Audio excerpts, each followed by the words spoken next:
What's up? Babysitter. Oh, do you have to get back? I probably should.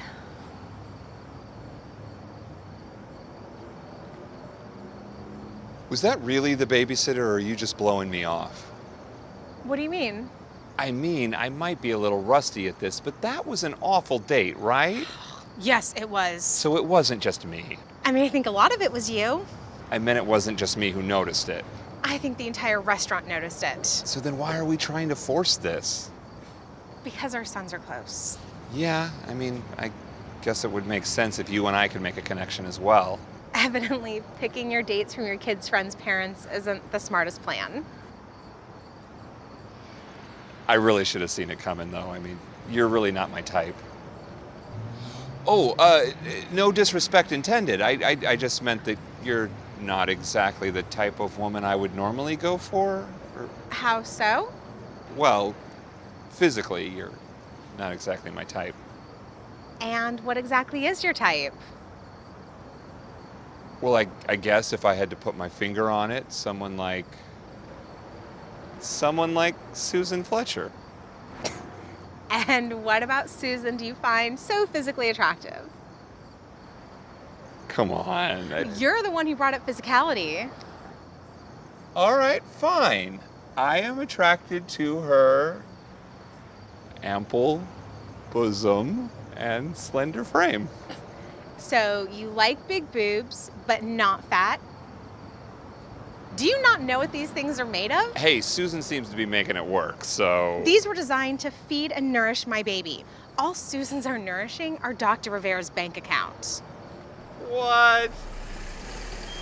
No. Believe what you want. I will.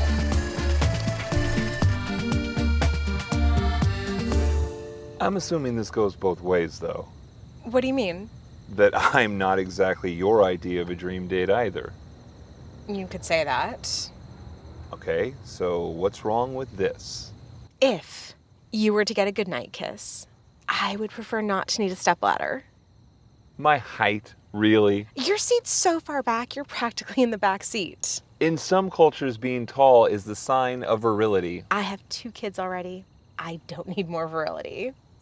So what average-sized man would you rather be here with? Michael Oakes. Oh, please, no. Please, yes. Seriously. He rides a motorcycle. It's a scooter. It's very European. No, it's stupid. Oh, I don't care what it is. I want to jump on the back of it and wrap my arms around his chest and wrap my legs around... Okay. That's enough. Even as a man, you can't appreciate his beauty. Don't you find his face to be, like, too perfect? Do I find his face to be too perfect? No, I find his face to be the right amount of perfect. Whatever.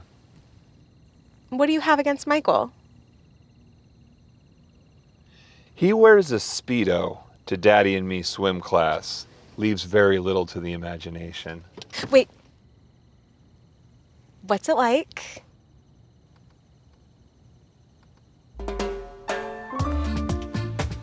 Actually, that looks pretty perfect, too.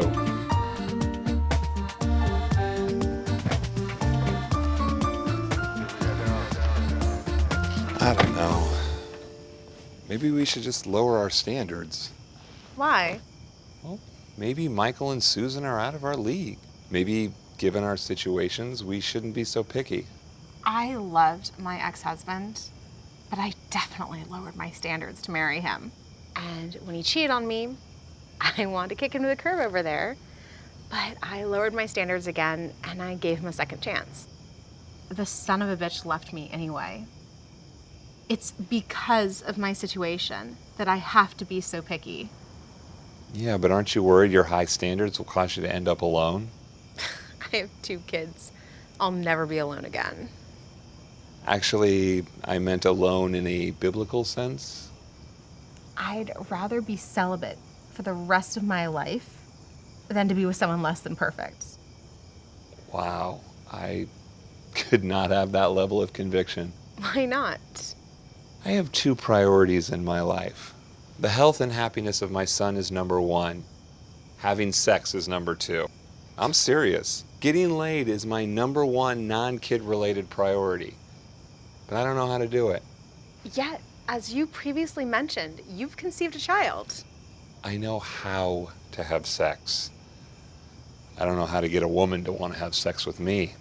I mean, I didn't know how to do it before I got married. I definitely didn't know how to get my ex-wife to want to sleep with me.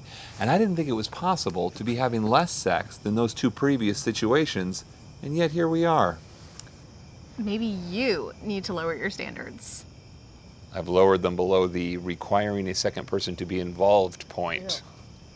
I don't want to hear that. If you ever have a date that may meet your standards, you can bring your son over to my house for a sleepover. Thanks. I appreciate that. Maybe you and I could get together. I'm not having sex with you. No, thanks, but I'm just saying we could get together, not as a date, and talk. Just talk. Well, yeah. I thought it was nice to be able to share these things with a person who also understood my situation. You're right. Talking would be nice. However, I do feel the need to remind you that I'm not having sex with you. Not even if I picked you up on a scooter? Tell you what, you wear a Speedo, I'll wear a push-up bra for you. Okay. Deal. Deal.